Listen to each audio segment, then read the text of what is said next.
Good afternoon, and welcome to the second concurrent session of the day, Journey to Find Self. Our presenter today is Dr. Christine Floether, faculty member at Centenary University. If you have any questions for the presenter during the session, please feel free to enter those into the Q&A section at the bottom of the Zoom room screen, and we will address them at the end of the presentation. On that note, I will hand it over to our presenter. Hi, everyone. Can you hear me? Yes, ma'am. Yes, good. I am struggling to be able to share my screen, so I apologize for the slight delay. How do I share my PowerPoint slideshow, or is it shared right now? So you'll click the share screen button at the bottom of the Zoom room screen. Is it showing? It's a green button there. Hang on. Yeah, and then when it comes, oh, sorry.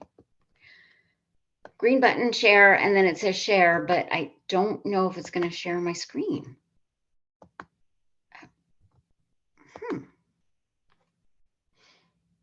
So I apologize for that because it's not showing up as,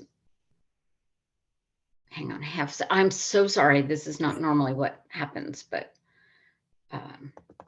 there it is. Got it.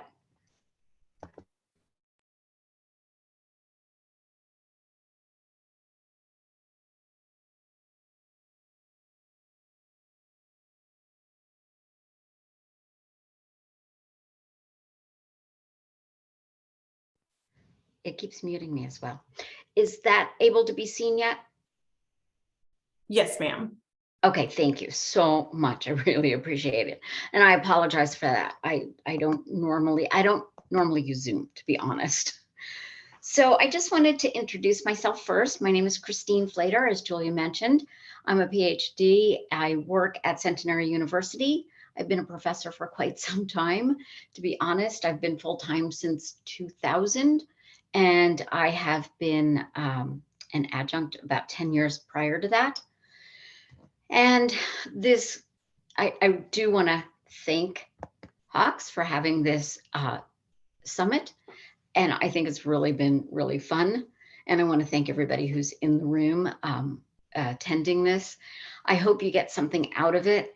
I enjoy my class a lot and really wanted to share how I developed this course and how I make students comfortable as they're journeying to find themselves.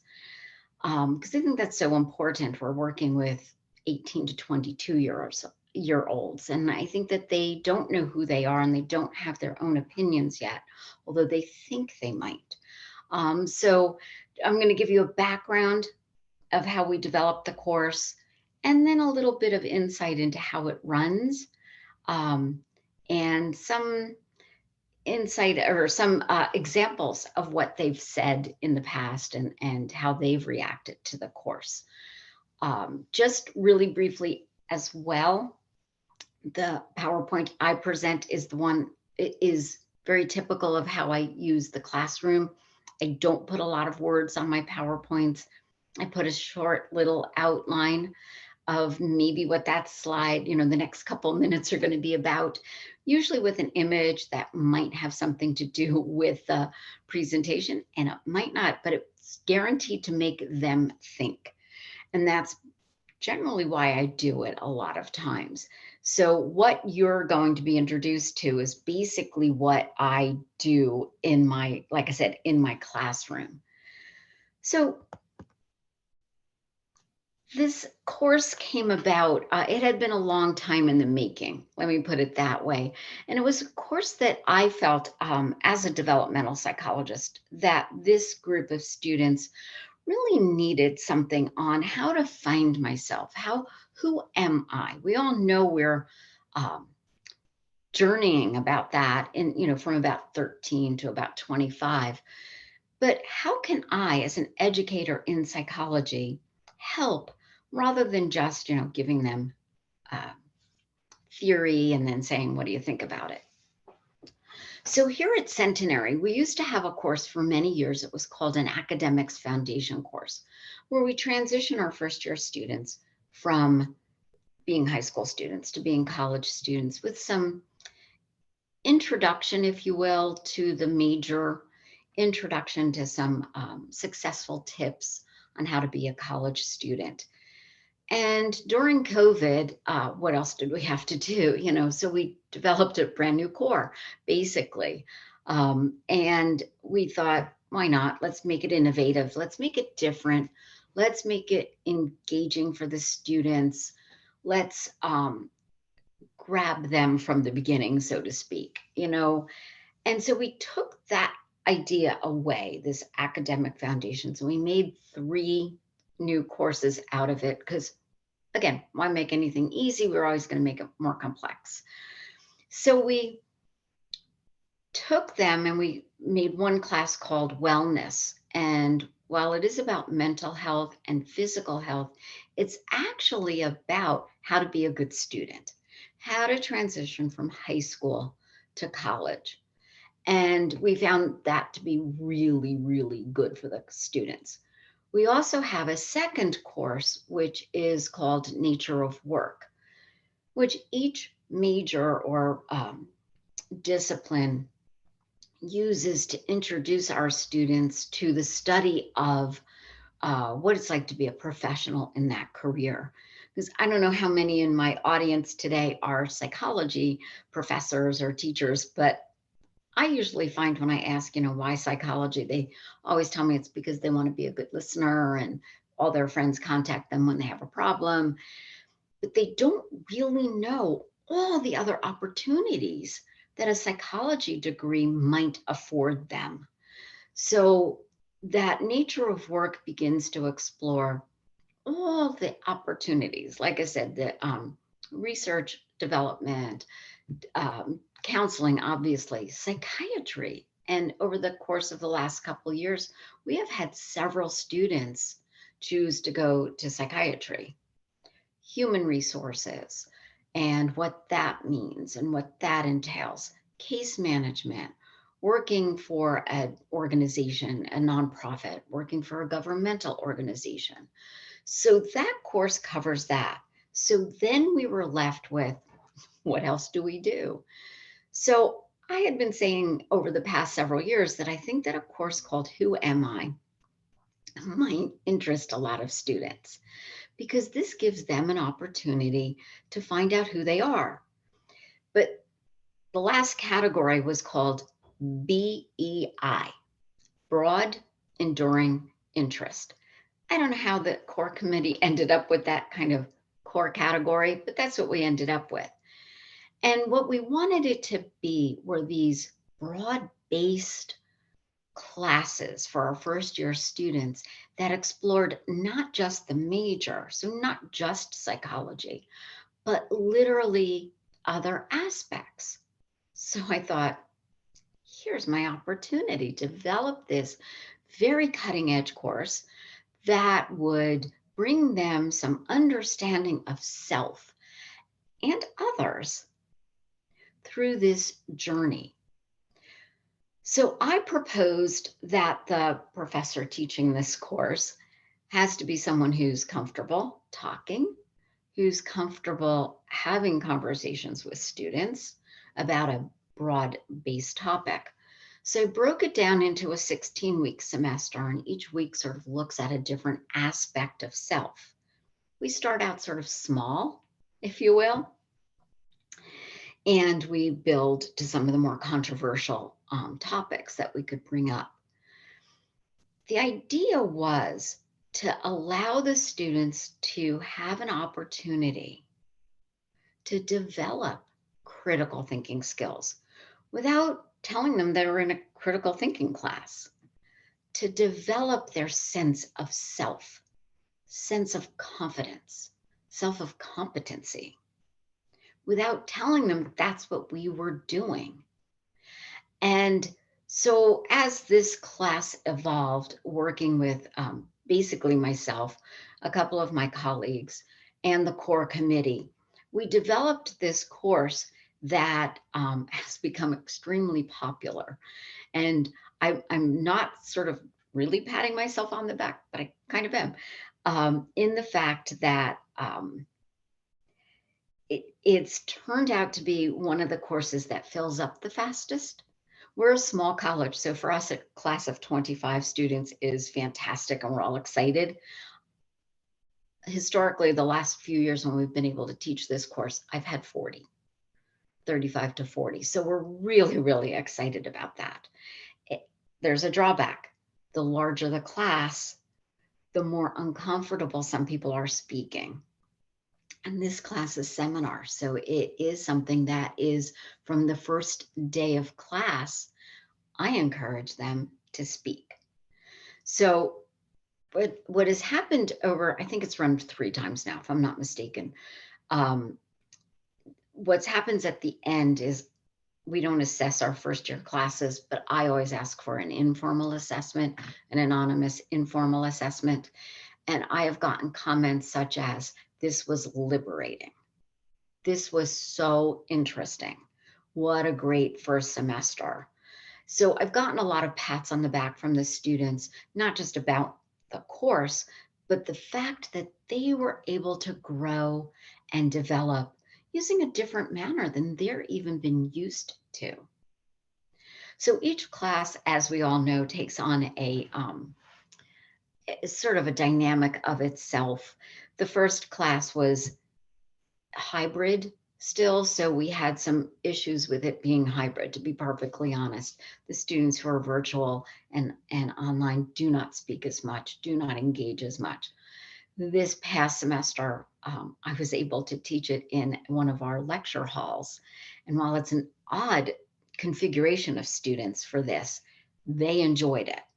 They liked the setting. They felt that it let them speak more.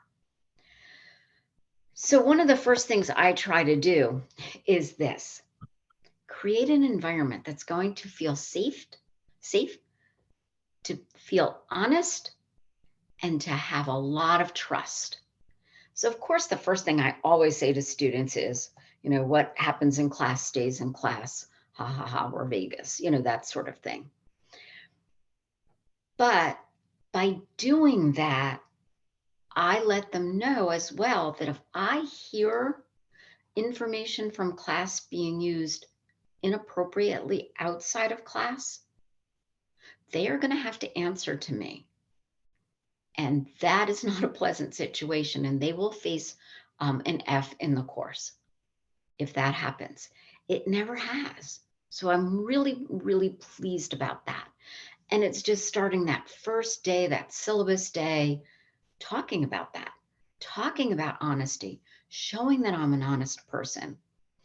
I had, in one of the semesters, I had a group of students who just kept talking to each other, and it was very disruptive for the rest of the class. It's a large class for us.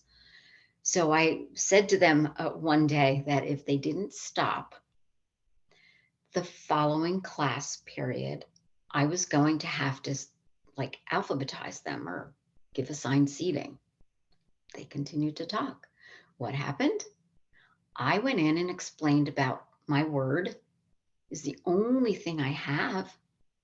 And if to be trustworthy, and if I don't do as I say, they're going to lose respect and trust for me. So I rearranged the seating. They were not happy, but by the next class, they were fine. But it was very, very intriguing. They actually engaged a lot that class with the class because they couldn't talk to each other. But I let them go back to the regular seating the following class period. But I just wanted to make my point with them.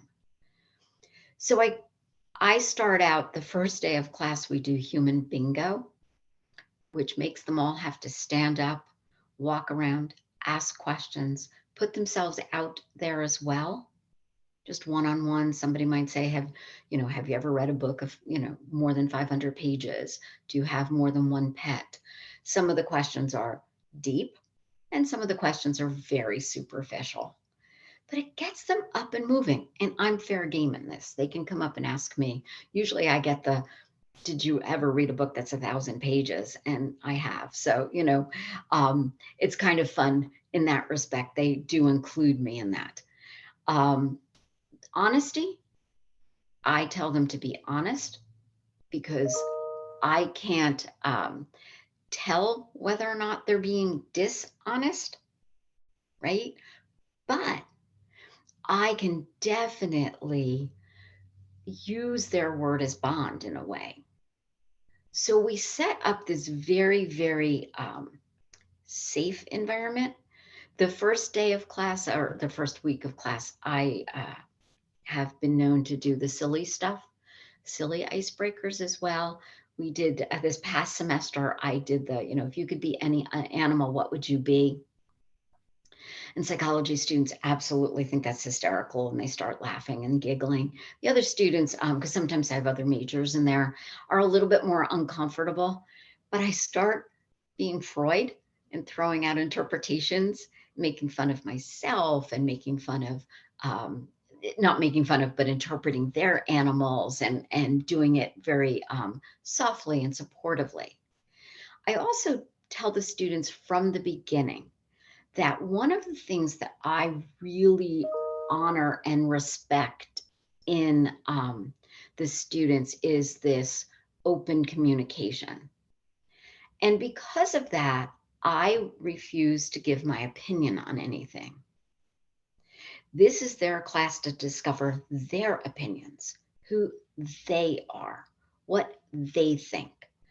And by my not giving them an opinion, and playing devil's advocate quite frequently, they're able to develop this nice, fresh look at themselves.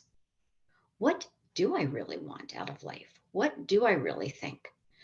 So we start that, like I said, from the first week with some games, with some minor, if you will, non-threatening conversations about themselves. Their first assignment is always an autobiography, and they have to do it in 2 paragraphs. And they first sort of go, oh, an autobiography. And then I tell them that they have only 2 paragraphs. The first paragraph has to tell me who they are, their family dynamics, their something very short and to the point. And the second paragraph are 3 important facts about themselves that they feel it's really important for me to know in the semester. So what happens is, because they're first year students, they sometimes get a little upset about the assignment. They're not being told exactly what to do, exactly what I want, how I want it written, how long do I want it? Do I want this? Do I want that? So I always tell them this counts for like 5 points out of 1,000. Just do it. Just sit down and write. And what I'm going to do is give you feedback. I'm going to start helping you from the very first assignment. Discover who you are. So I run the gamut from students telling me very personal information that I always, in my feedback, thank them. Always thank them for that, for trusting me and not knowing me, but trusting me enough to share this on the first meeting, in the first assignment. From to very sort of, I am so and so, and I was born on such and such a date, and I live in, whatever, New Jersey, and very factual information. So with those students who are a little bit more reticent, I always support them in my feedback. Again, the very first feedback. And I say things like, I get it. You don't know me yet. You don't know how to trust me yet. But this is not about me. This is an assignment about you, who you are, taking the time to really dig deep. And so if you want to resubmit, feel free to do that. They're really if you hand it in, you get the 5 points. So it's not like they're being downgraded because they didn't share enough, but they're given this feedback to sort of, show what I'm really expecting. Of the students who get that kind of a feedback, almost everyone will resubmit within 1 to 2 weeks because I say take your time. And they will spend the time and really go back and dig a little deeper because now they know that's the expectation. So I really find that creating this supportive environment, always supporting what they say, I really appreciate your opinion. I think that was really nice. I never looked at it from that point of view. Can you tell me more? Where sort of my counseling training comes to in to help me a little bit, if you will, right? I think the students learn right away that at least on my end, I'm not judging. When students have a difference of opinion, and we had a huge incident just this past semester. I had a student, we were talking about academic opportunities in the first couple of weeks of class. And a young woman raised her hand and stated that we all have the same opportunities in life, which was met by a collective gasp from my students of color and from other students as well, but definitely from the students of color. And they started to respond verbally. So I said, we're not going to attack. We are not here to attack. We respectfully understand her point of view, but we want to share our point of view that is different.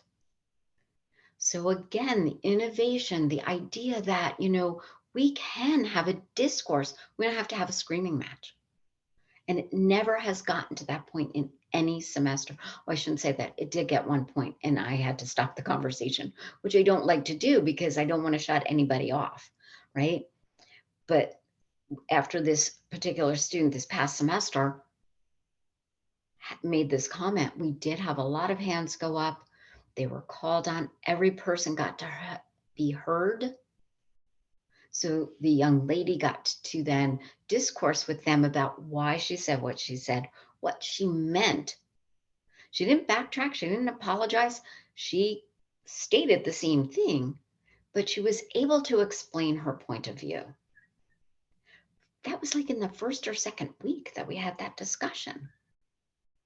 And I was so proud of them. And I kept telling them how proud I was of them, that they were able to learn how to discuss, not how to yell, because we've learned how to yell through social media. So some of the topics that we start discussing, now these 3 topics are probably the 3 most controversial. I do not start with these, but I wanted to get to these today before we may or may not run out of time. But I definitely wanted to talk about these 3 topics because they bring about the most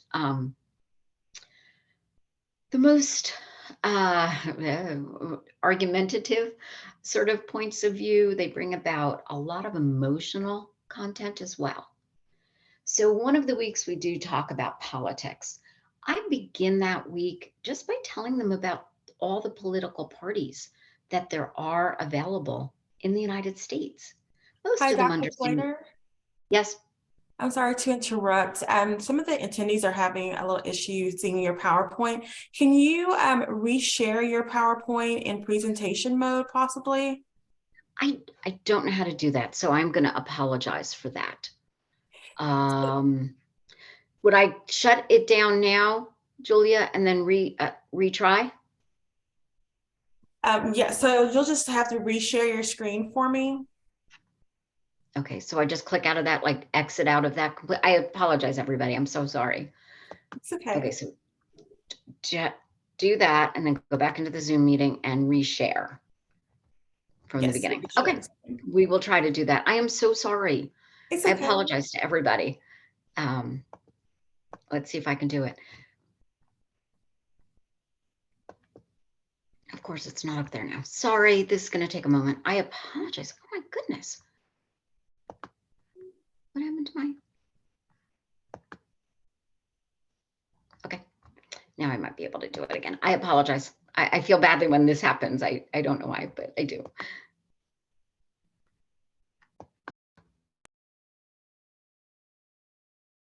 And there's a little button at the bottom of that pop-up that looks like a presenter slide coming down. If you click that, it'll put it in presentation mode. or you can open it in PowerPoint, whichever one you would like to do.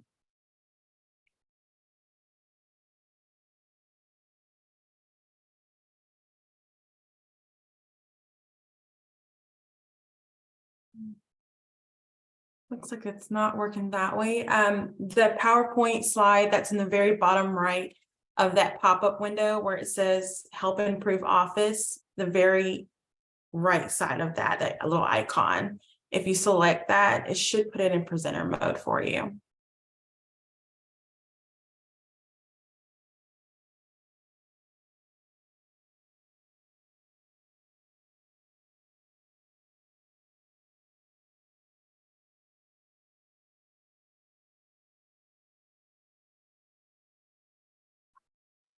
All right, let's see.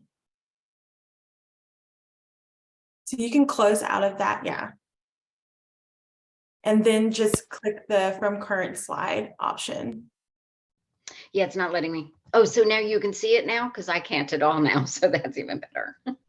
So the screen was sharing and then it closed. Okay, let's try this one more time. I'm so sorry. It's okay. Yeah, it's only letting me share it through my email. So we can see the screen now. Let's see. I'm able to see the slides now. Can everyone see the slide?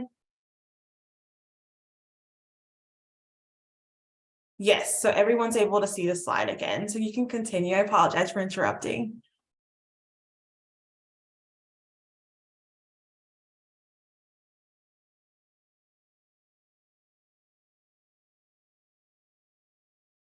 I think it muted you, Dr. Floether. So you have to unmute.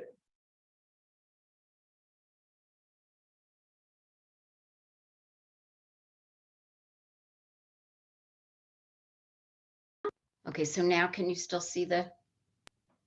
So the PowerPoint went away, but we can hear you again. Oh my gosh, I am so sorry. This is like amazing what's happening. So again, well, I'll work on getting my slide up while I'm speaking. Is that okay? Yes. If I do that? All right, thank you. So we do, as I said, we do look at politics, religion, and it's just not going to share today for some reason. Now,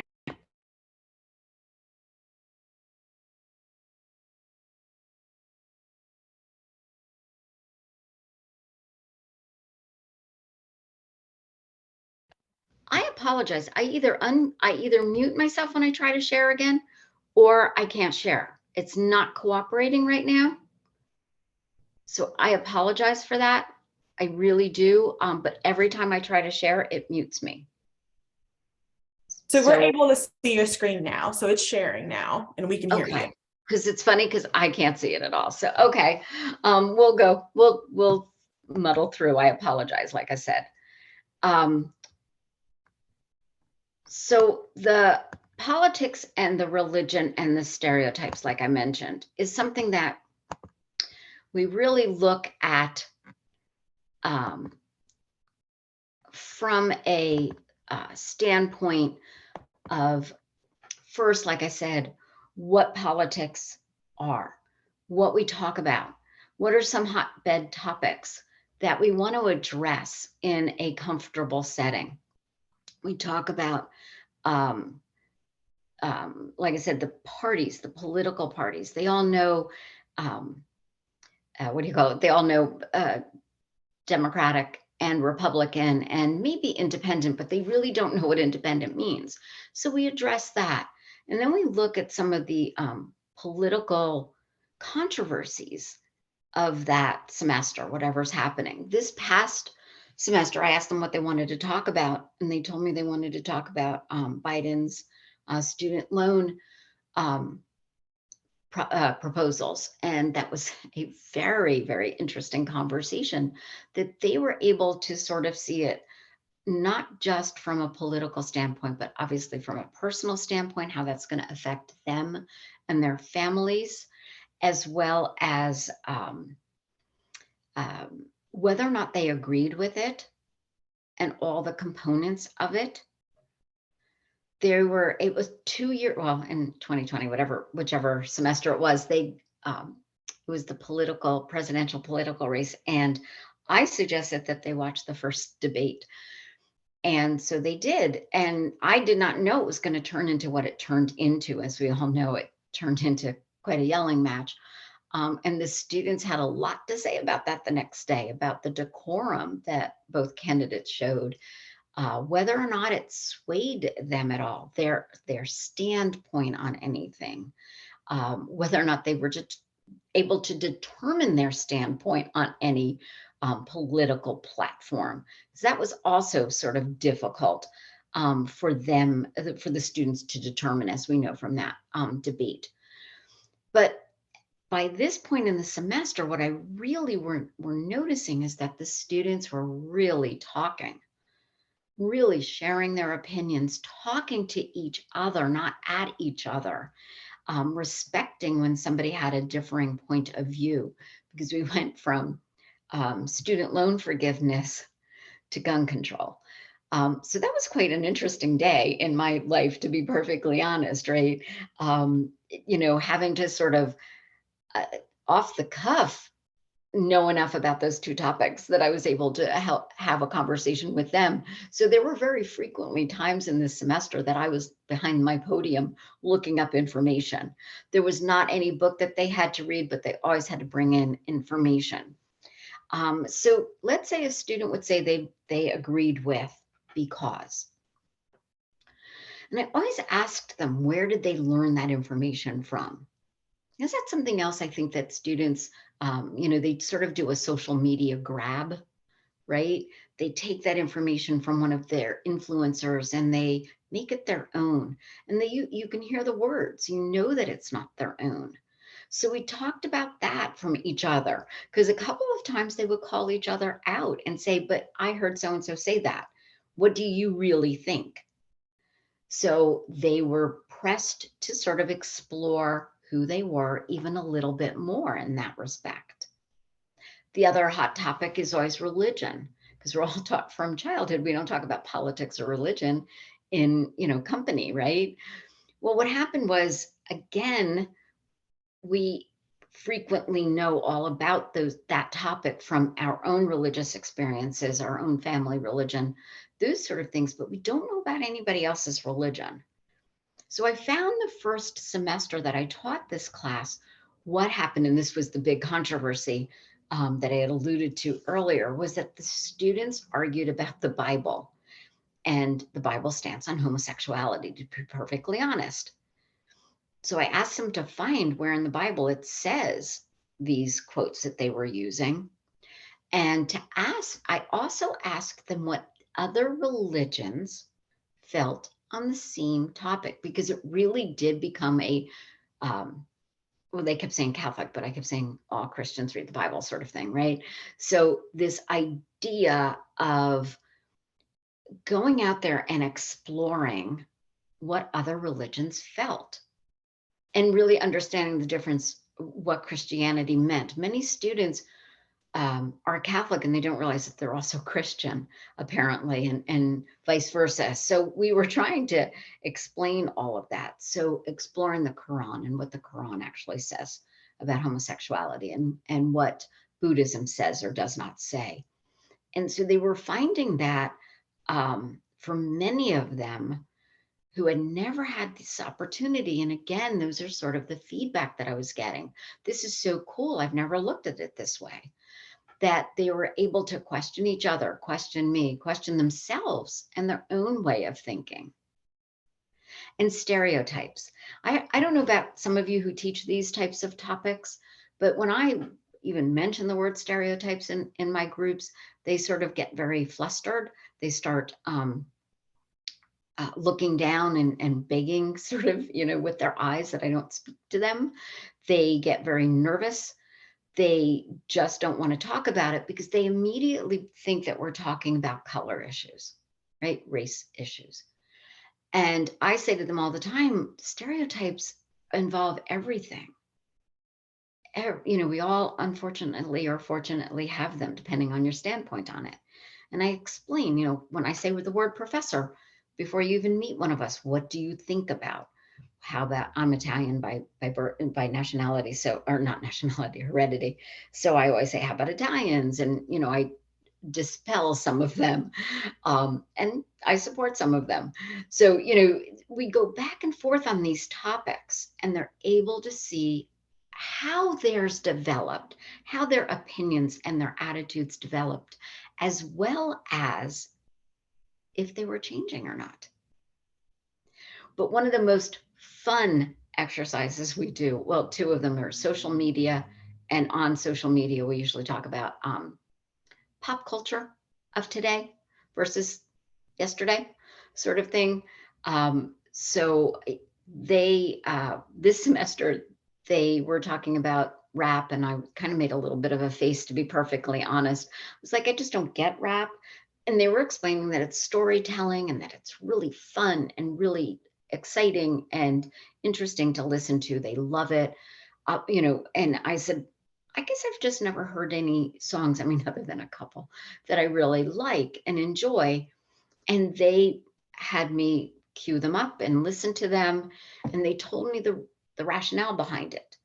But then I made them listen to songs from the 60s, 70s, 80s, and 90s that maybe they had never had the opportunity to listen to, and hear the stories behind them and why they were created and what they meant at that time. Some of the folk music of the 60s that they had obviously never had that opportunity, or they've heard them in movies but never known about them, the rationale for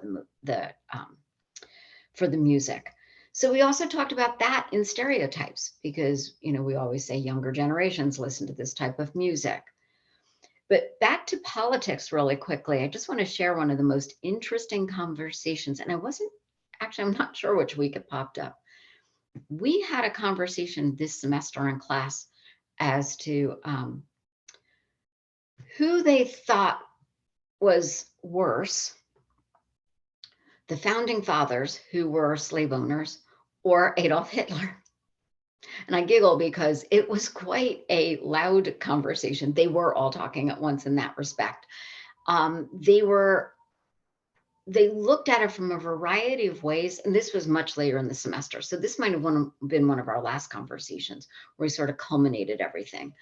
And they were looking at all of this information and saying, well, this one was worse because, slavery was bad. And we all decided, and all agreed, that slavery was horrific.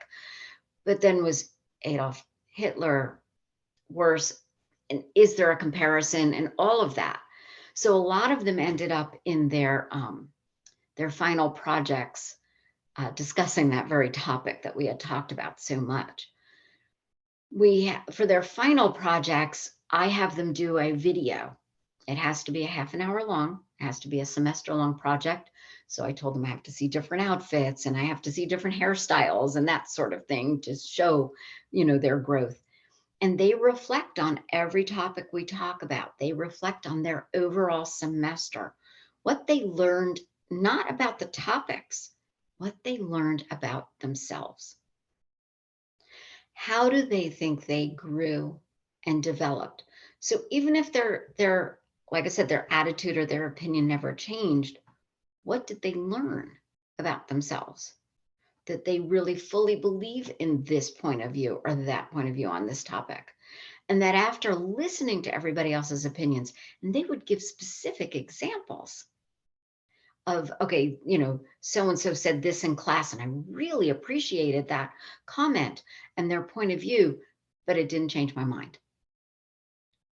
So for first year students to be able to get this opportunity, I always find it to be incredibly humbling, first of all, for me to be able to teach them in such a way, to be part of their journeys, to be honest, and to share with them so much of that journey. I have students, like I said, I've taught it, I think this is the third year, that they had it 3 years ago, and they still come up and talk about it. And they talk about their continuing growth and development. They talk about how that was a spectacular way to start their centenary career, because they use some of those skills that they didn't even know that they were learning, such as critical thinking, such as researching topics, the stuff we want them to do in college.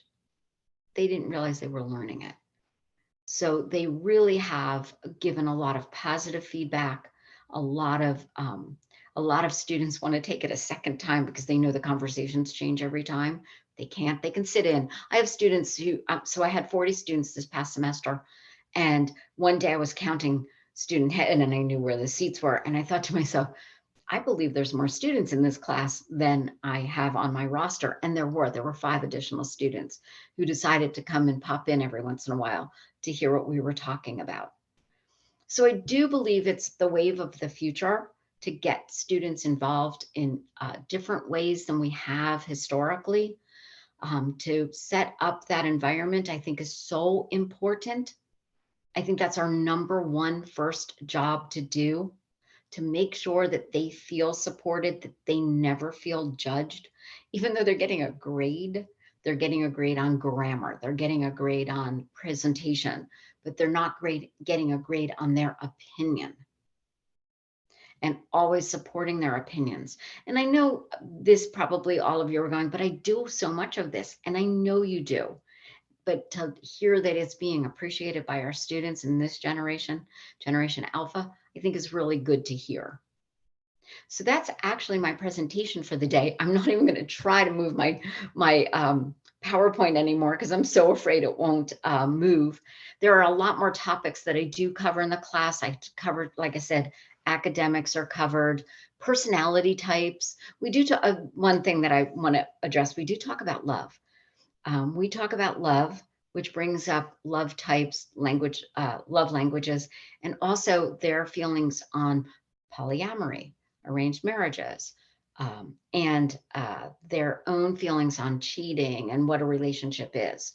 So again, we run the gamut from sort of soft conversations to very, very intense conversations. So again, thank you, everybody. And if anybody has any questions, I would love to field them.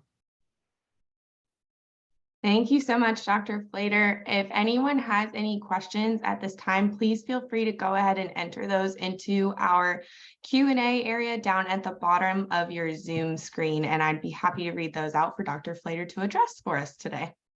Thanks, Samantha.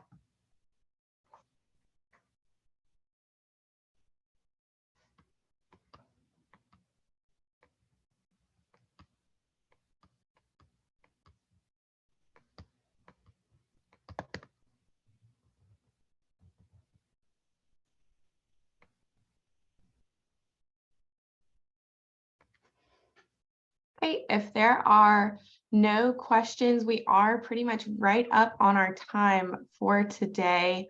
So thank you so much, Dr. Floether, for all of the valuable information that you've shared with us today.